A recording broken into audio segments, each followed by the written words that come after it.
111வது சங்கீதம் அதனுடைய 3வது வசனம்.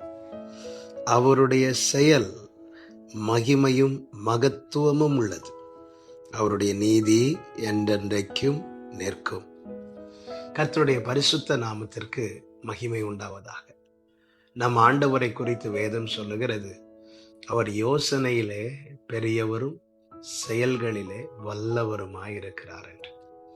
அவருடைய செயல்களை குறித்து தான் இந்த வசனம் சொல்லப்பட்டிருக்கிறது. அது மகத்துவமும் மகிமையுமாயிருக்கிறது. கர்த்தர் ஒன்றை செய்யும் போது அதிலே அவருடைய மகத்துவம் வெளிப்படுகிறது, அவருடைய மகிமையும் வெளிப்படுகிறது.